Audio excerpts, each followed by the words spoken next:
Welcome, ladies and gentlemen, to Shadowrun Returns, a game successfully crowdfunded and released in 2013. Now, I say successfully crowdfunded. I'm talking, I believe the end result was they reached 3 times their original goal, pushed back the release date, and instead of releasing a product that was good, they released a product that was great.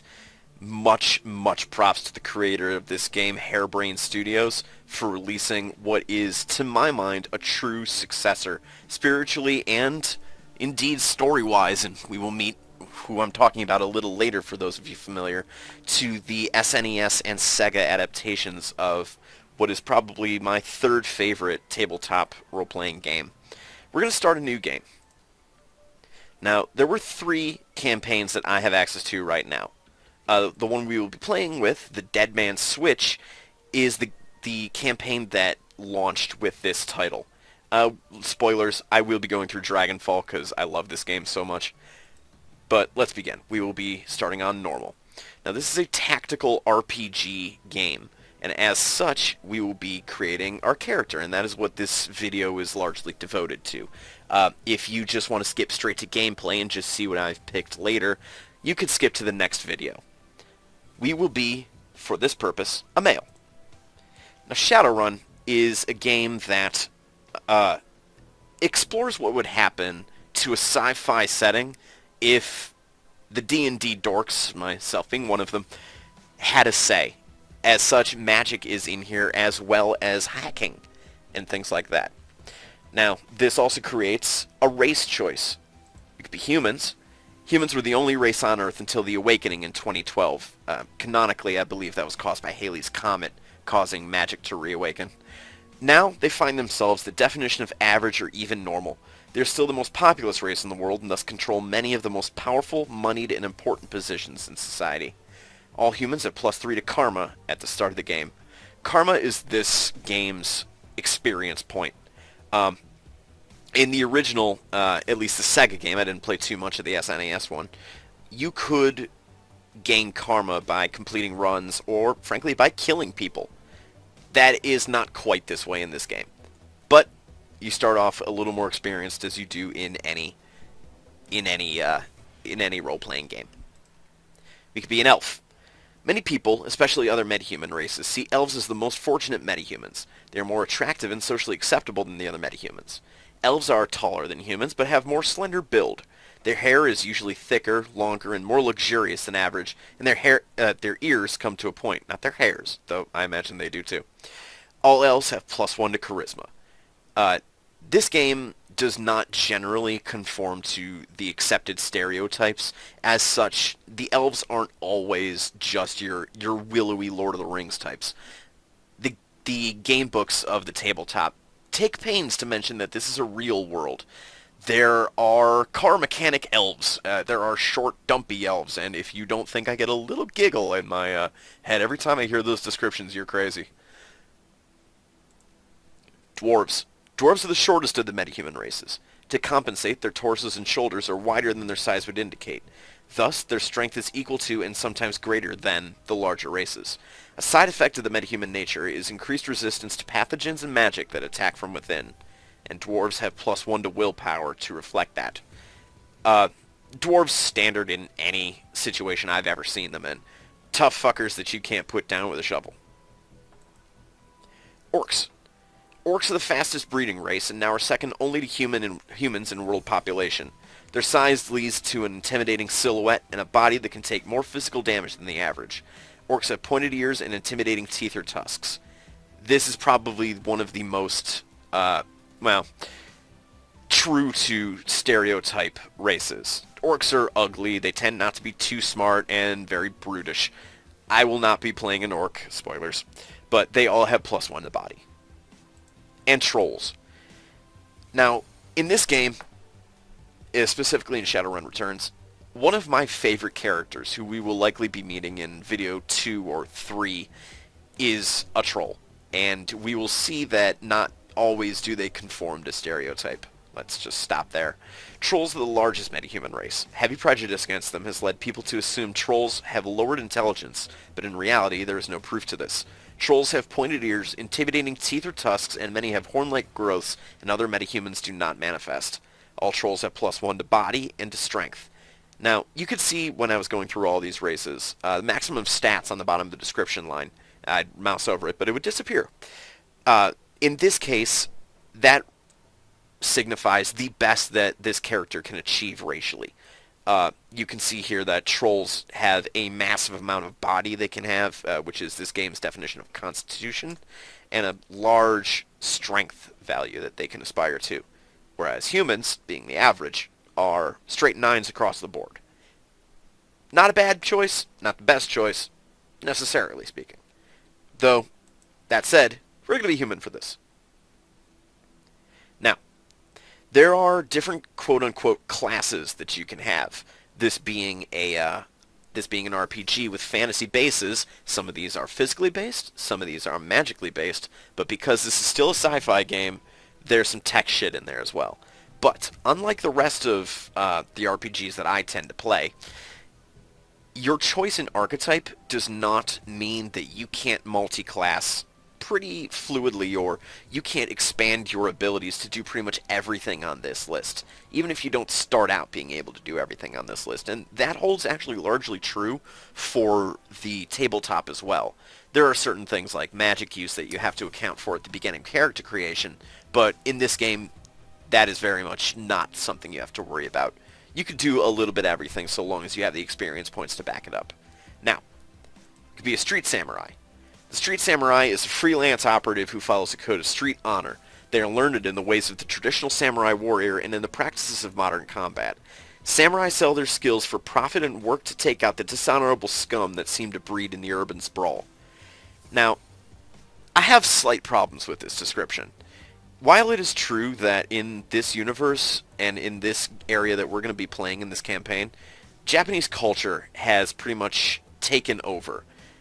Now, this description would lead you to believe that your general street samurai is very much like the samurai myths of old, very honorable and very, very skilled, and also very tough. That is not necessarily the case.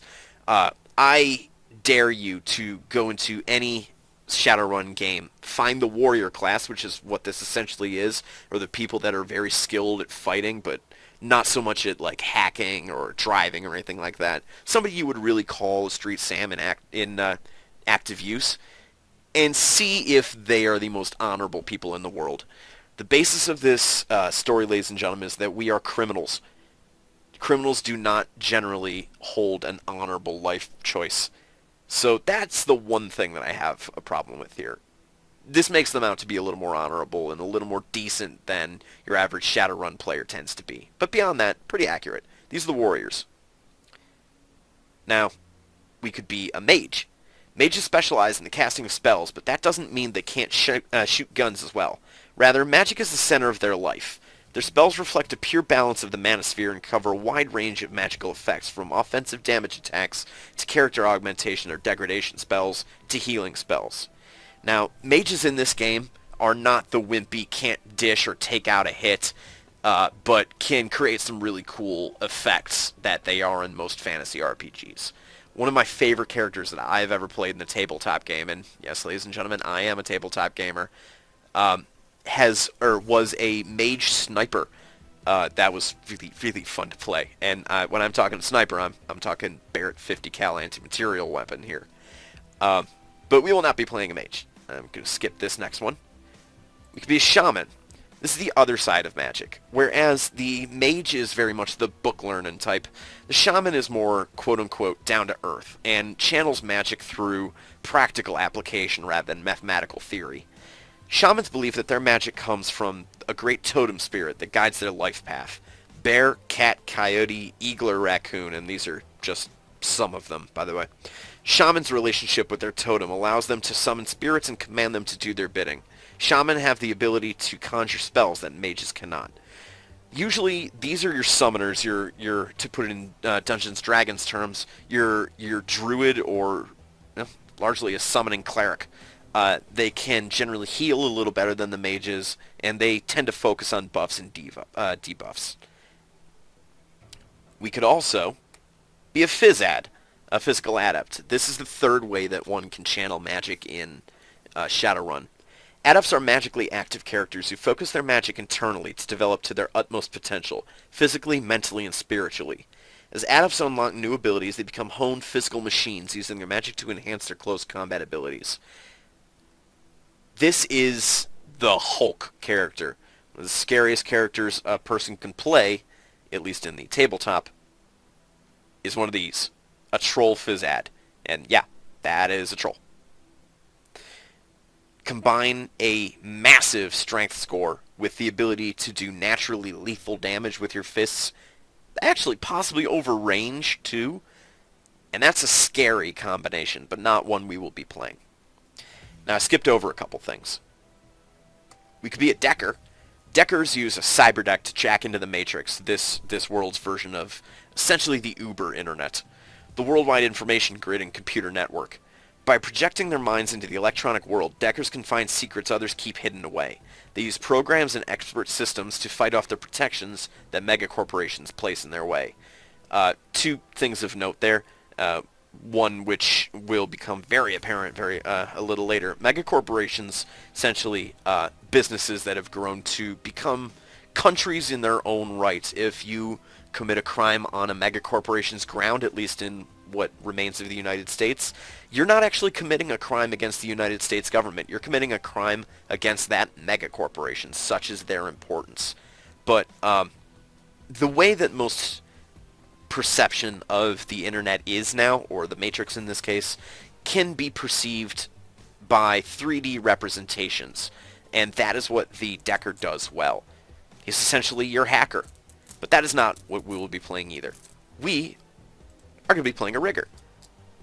Riggers use cybertech to jack their mind into and control small robot-like vehicles called drones.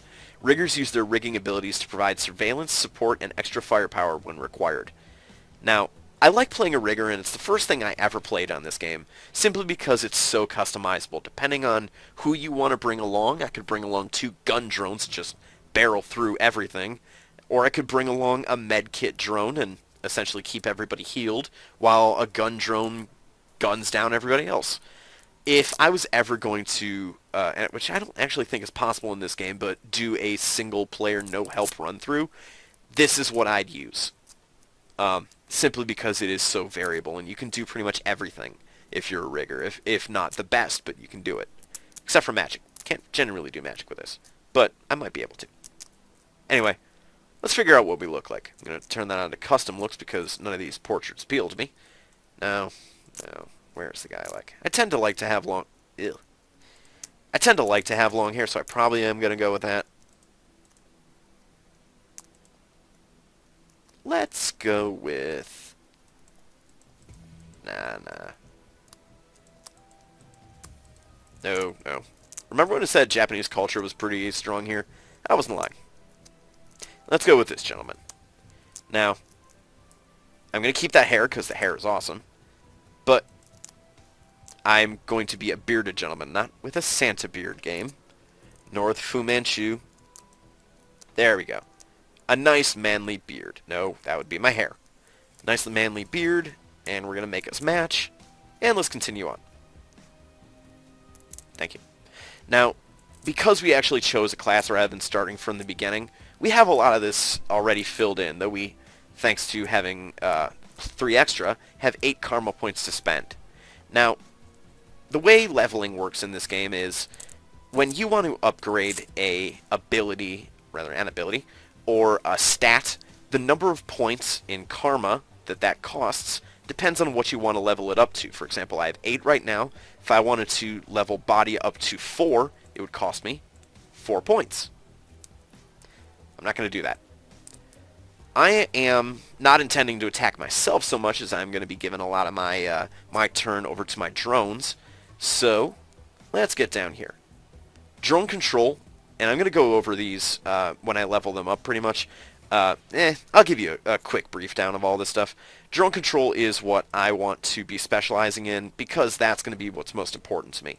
So I'm going to buy 2 points in that, which means I can equip, when I have access to them, a better class of drones. I'm also going to upgrade my drone's combat ability, give them a little more accuracy. And I'm going to start in on actually, no. No. You know what? Nah, I don't want to. Nah. Sorry, I didn't plan out this build, if I'm honest. Let's actually get a little bit better at range combat, just in case our drones go down and we're stuck on our own. And I think I'm going to use a rifle because they tend to be the best damaging. Now, you can see up in the top here that we have different basic stats, and I'm going to go through each one of them individually. Starting with body. The only thing body is good for in this game is determining your hit points. Determining resistance to physical damage, increasing the chance to take reduced damage, and hit points.